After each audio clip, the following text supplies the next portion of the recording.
একজন দর্শক আপনাকে ফোন আচ্ছা, দর্শক জানতে চেয়েছে যে আমাদের যেই ভাইরা এখন রাজনীতি করছে তারা আগে ছাত্রলীগ ছিল কিনা বা তারা এখন নির্বাচনে টাকা পেয়েছে কোথায়। খুব সহজে উত্তর, ধরেন কেউ ছোটবেলা থেকে মুক্তিযুদ্ধকে ভালোবেসে সে আওয়ামী লীগের রাজনীতিটা করেছিল, কিন্তু যখন শেখ হাসিনা অন্যায় করেছে সেই 24-এর গণ অভ্যুত্থানে তারা কিন্তু নেতৃত্ব দিয়েছিল, তখন আপনি তাকে, আমি নিজে অনেক পদধারী আওয়ামী লীগের লোকজনকে চিনি, সুপ্রিম কোর্টে অনেক আইনজীবীকে চিনি যারা আওয়ামী লীগ করতো কিন্তু ওই সময় ওই গলি করা এবং আওয়ামী লীগের অন্যায়ের বিরুদ্ধে তারা কথা বলেছিল এবং সেটার জন্য তারা দলীয়ভাবে অনেক অনেক ঝামেলার সম্মুখীন হয়েছে। সুতরাং ঢালাওভাবে সব আওয়ামী লীগকে আপনি গালি দিলে হবে না। যে অন্যায় করেছে তাকে বলতে হবে সে অন্যায়কারী, যে অন্যায় করে নাই তাকে আপনি এইভাবে শাস্তিযোগ্য করে তুলতে পারেন না। এক, দ্বিতীয় হচ্ছে এই যে এরা টাকা পাইলো কোথায়, টাকা তো এই যে ক্রাউড ফান্ডিং করতেছে আপনারাই দিচ্ছেন, তাহলে যদি তাদেরকে নির্বাচন করছে কেন এটা দেখতে খারাপ লাগে, টাকাটা দিলেন কেন? আপনাদের টাকাতেই তো নির্বাচন করছে। নারীর ইস্যুতে যেহেতু কথা বলছি, খুবই সতর্কতার সাথে এবং সাবধানের সাথে সকল রাজনৈতিক দলের জন্য বলছি, মানুষকে বোকা ভাইবেন না।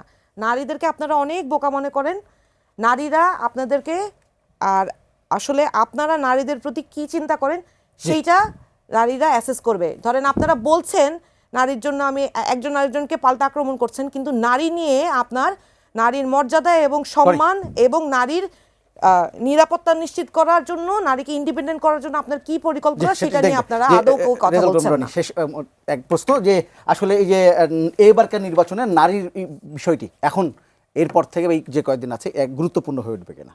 না, গুরুত্বপূর্ণ হওয়ার কিছু নাই। কারণ হলো যেই রাজনৈতিক দলগুলো এখানে রাজনৈতিক প্রতিদ্বন্দ্বিতা করছে তারা বহু পরীক্ষিত পুরানা দল, তাদের পজিশন জানে মানুষ, নারীদের ব্যাপারে তাদের দৃষ্টিভঙ্গি জানে।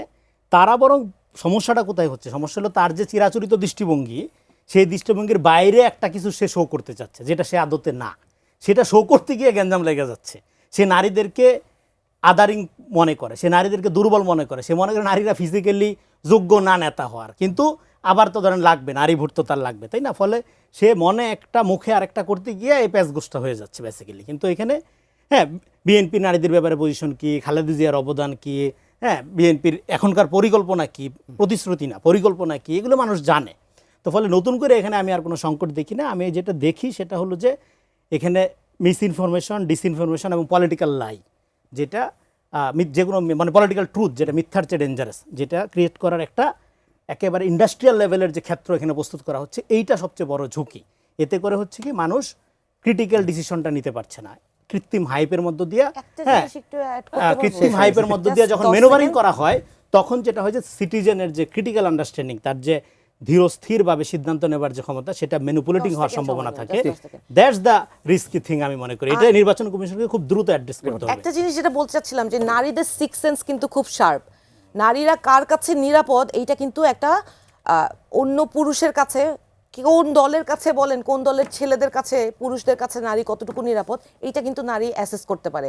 সুতরাং আসলে ঢালাওভাবে কে কি বয়ান দিয়েছে এটা বলে লাভ নাই, নারী হিসাব করতে পারে।